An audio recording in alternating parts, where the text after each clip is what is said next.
Good afternoon. My name is Lucila Conde. I have been a member of Solidarity since 1989. Before that, I was a member of the Partido Revolutionario de los y las Trabajadoras, which is the Mexican section of the Fourth International. And I want to welcome everybody to the Contesting Neoliberalism and Imperialism in Latin America plenary. And we have Vicki Cervantes, who is here from the North America. She's the North American coordinator of the Honduras Solidarity Network, and she's a founding member of La Voz de los de Abajo here in Chicago. Camilo Punsoda Rodriguez comes from Puerto Rico, from the Puerto Rico's Working People's Party, or Partido del Pueblo Trabajador, PT, and he's a spokesperson from its youth wing, Juventud Trabajadora. He's a student at the University of Puerto Rico. And Edgard Sanchez, he's from the Partido Revolutionario de los y las Trabajadoras from Mexico. Like I said before, it's the Mexican section of the Fourth International. And we're going to start with Vicki Cervantes. Oh no, I'm sorry, we're starting with Camilo. Thank you, Lucila. As Lucila mentioned, my name is Camilo Punsoda. I come from Puerto Rico. You're going to have to forgive me tonight for when I was invited to this panel. The purpose of it was to talk about the strike, but I found it inappropriate to talk about the strike without talking about what caused the strike for that to happen. So I'm going to be talking about quite a few subjects. So therefore I had to write it down. So if you see me that I'm looking down, it's because it's very dense, the information. It's important to emphasize that Puerto Rico is a colony of the United States because that has been a key factor to the deterioration of the island's development. There is currently a $73 billion debt. Then the U.S. imposed a Fiscal Control Board to make sure that the debt is paid.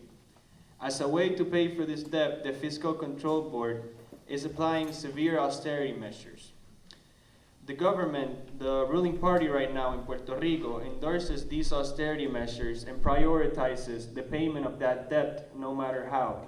And as soon as July 1st, the fiscal plan was implemented, but we will be talking about what that implies later on. As I mentioned, Puerto Rico is a colony of the United States, and that has been a conflict for quite a while, actually since 1952 when the colony was created by Muñoz Marín, who was the first elected governor in Puerto Rico. And there has been 5 plebiscites or referendums to decide the political status of the island. And a curious fact is that on the plebiscite of 2012, it was divided into 2 questions, and the first question was if the voter was in fact agreeing with the actual territorial status, which is the colony, and 53.97% of the voting population answered no to that question. On this year, the Law 7 of 2017 was passed as a law for the immediate decolonization of Puerto Rico, which included a plebiscite for June 11th of the same year. And the biggest problem with the law to decolonize is that it had 3 options, and one of them included the colony, as it is right now. Also, the plebiscite was not endorsed by Congress, and there was a total of $7.5 to $7.8 million invested in this whole process amount that was enough to either audit the debt and see what part of it's illegal and unconstitutional, because it is, most of it, illegal and unconstitutional, or avoid the shutdown of 179 public schools throughout the island, which is happening right now. For this next August, 179 schools that were working until May are no longer going to be in function, and students are going to have to be relocalized in other schools, not necessarily nearby. This plebiscite was boycotted by all the parties except the ruling party right now, is a conservative progressive party. It's called the New Progressive Party. The only thing progressive is its name. Anyways, it was boycotted by all the parties except the one in power right now who favors statehood. I say this because the results were these: statehood with 97%, independence with 1.50%, and the actual status, which is the colony, with 1.32%. And we need to acknowledge the fact that only 23% of the eligible voters in the island actually participated in the referendum. So it's 97% of the 23% of the population who voted. The Working People's Party, the party that I belong to, we offer a more democratic solution to solve the colonial status, and it's called the Constitutional Status Assembly. This implies, 1, asking the population if they want this assembly to be held. 2, electing delegates per status options, avoiding non-colonial options. I forgot to write that down. It has to be a non-colonial option. Avoiding political parties' influence. Number 3, formulate a non-colonial action. That's why I didn't write it over there. That was number 3. Number 4, start negotiation with Congress about the options that are presented. And number 5, after this whole process, make a referendum with the non-colonial options. As we can see, this assembly has an educational process and negotiations that would make more clear what we can expect from each option. Also, the fact that parties are not allowed to influence makes it more fair and more democratic process. As I mentioned earlier, Puerto Rico has a public debt that is calculated to be around $73 billion. We don't know that for a fact, but that's more or less. Puerto Rico, yes. And the government declared a form of bankruptcy earlier this year, a couple of months ago. The problem here is not really the debt. United States has a debt as well. It's the fact that we cannot pay that debt because since 2007, the economic growth of Puerto Rico has stopped.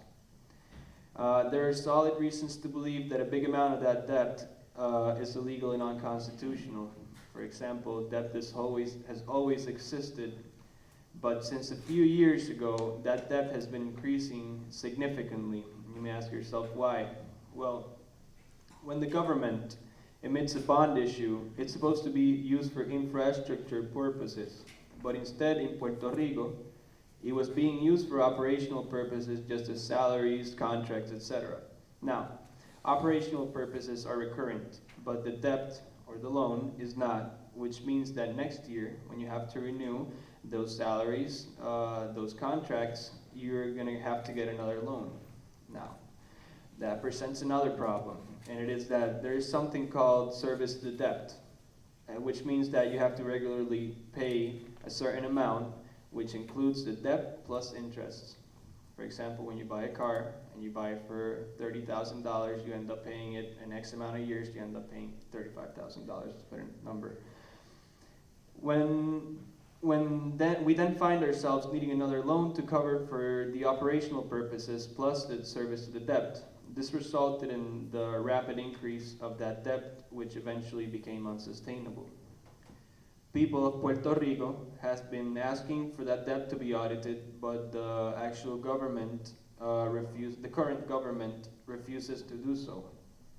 The island had a commission responsible to audit that debt, but a few months ago, the governor, Ricardo Rosselló, made the decision to take down that commission because he said that the Fiscal Control Board was in charge of auditing that debt, and therefore it was a waste of money and a waste of time for us to have a commission responsible to do that. But there's a problem with the Fiscal Control Board auditing the debt, and that is that 2 of the 7 members who form part of the Fiscal Control Board, their names are Carlos Garcia and Jose Ramon Gonzalez, and they were both presidents of the Government Development Bank during the time when the bonds were issued.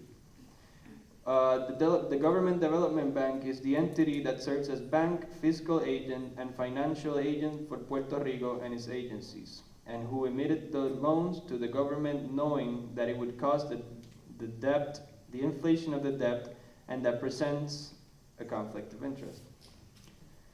The Fiscal Control Board was created under the federal law, the Puerto Rico Oversight Management and Economic Stability Act, also known as PROMESA, in 2016, to manage its finances and make sure that the debt is paid. This board was not elected democratically, but rather imposed by the US government during the Barack Obama administration. It's composed by 7 members who were not elected democratically either.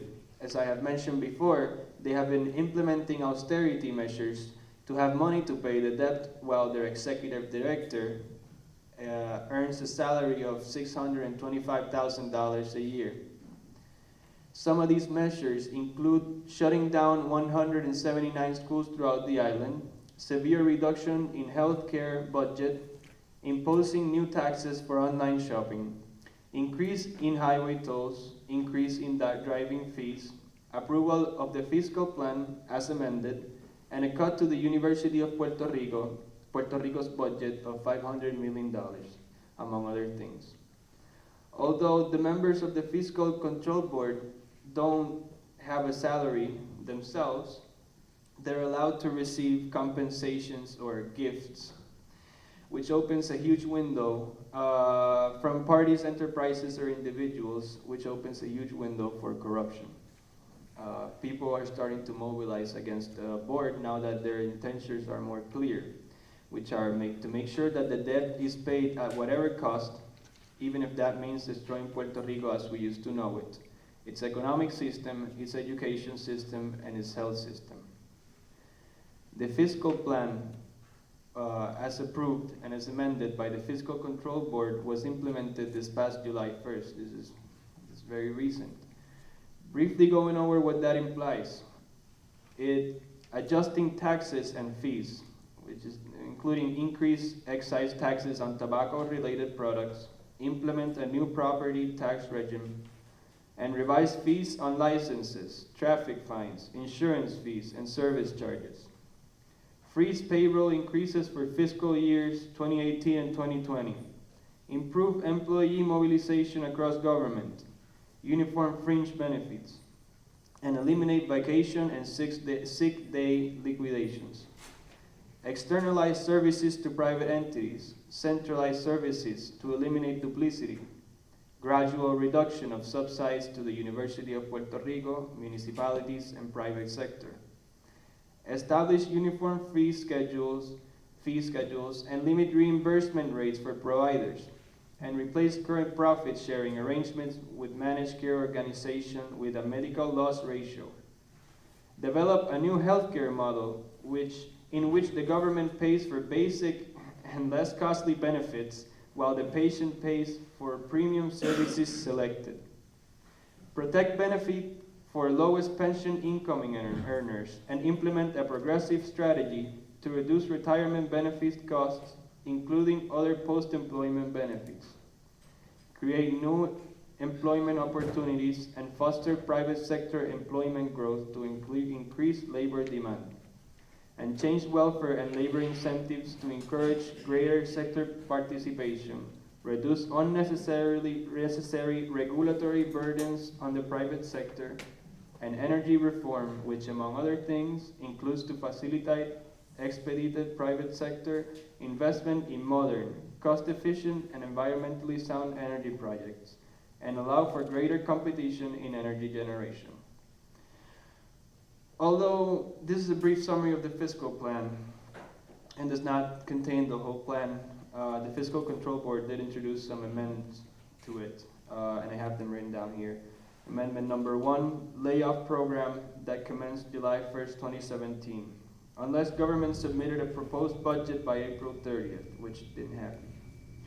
That included right-sizing measures and liquidity plan capable of generating an additional $200 million cash, reserved by June 30th, 2017.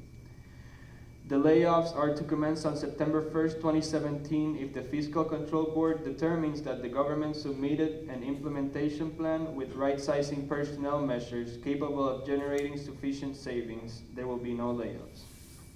Elimination of all Christmas bonuses starting fiscal year 2018 unless before September 30th, 2017, the Fiscal Control Board determines that as of September 1st, 2017, the right-sizing measures result in a trend of labor costs sufficient to produce savings in which could have the effects of a partial reduction or no elimination of the bonus. Amendment number 2 is pension outlays must be reduced by 10% by 2020, requiring public pension systems to be overhauled, guided by the following principles. Liquidate certain assets to help fund benefits. Using general fund revenues to pay benefits owed under previous plans. Enroll all active members in the defined contribution plan that segregates funds and protect their contribution. Beginning in 2020, enroll newly hired teachers and public safety workers in Social Security and to extend practicable existing employees under the age of 40.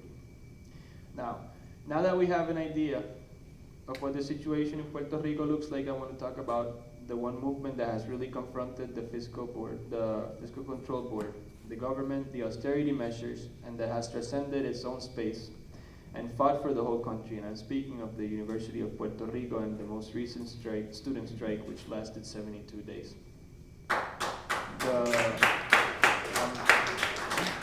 I'm not quite done, but thank you. The reduction of the university's budget over the last 5 years has considerable academic consequences, like the deterioration of labor conditions of the personnel, higher study cost, deterioration of academic programs, reduction of the academic offer, less resources, among other things. As if this wasn't enough, the Fiscal Control Board imposed a $500 million, over half the amount with which the government subsidizes the university's budgets. Subsidizes the university's budget. A cut of this amount would provoke the collapse of the university as we know it. All the things that I have mentioned before led to the decision of going on a strike. The conditions or requests of the students came from an analysis of the problem. Concluded that we were facing a very powerful business class, which is the bondholders, who are allies of the current government. The attacks that the university had been suffering were the results of the neoliberalist politicians who prioritize their responsibilities with the bondholders over their responsibilities with the people. We cannot resolve the problems inside the university without dealing with the problems that Puerto Rico is facing right now. Conscious of the magnitude of the problem, we concluded that we needed the whole country to mobilize in order to win. We could not do this by ourselves. For this reason, we decided to include as a condition for the strike demands that, although we knew that the solution to somewhere out of the university's reach, we were very linked to the institution's crisis. We wanted everyone to be able to identify with the strike and make it theirs. Then, just then, could the request transcend the university and become national. These requests were to audit the debt, which is a national request. It transcends the university. Another one was an independent university reform. This one actually got developed a lot through the strike. During the strike, the table for the planning of the reform process of the UPR, University of Puerto Rico, who was composed by members of the university of different campuses. The multi-sector commission of the university reform was presented to the legislature as a preliminary project. This cancels the Education and University Reform Commission created by the Senate in Puerto Rico. The intention is to depolitize the government of the university and conquer more participation of the community when it comes to making decisions. The idea is that it becomes an independent process to the initiative of the university reform created by the Senate. This way, we could keep political interest out of the way. Make the university accessible to everyone. Make it a tool for the lower class and not an instrument of the capitalist market. Another claim was no increase in the cost of the education. The cuts come as a consequence of the debt that the bondholders are charging us. And the last one was no consequence for the people involved in the strike process. The strike accomplished several things. It presented self-management projects as the principal political tool for the organization of the movement. We believe that these spaces can become permanent structures that guarantee political discussion. Created various structures to supply for a necessity like hunger. It made the colonial status of Puerto Rico an issue in the national and international level. Consolidated 3 institutions, the Institution of Superior Public Education, 11 campuses of the UPR, and Design of Plastic Arts, and the Conservatory of Music. It developed multi-sectoral alliance. It forced the administration of the university to make pre-agreements out of the request of the strike.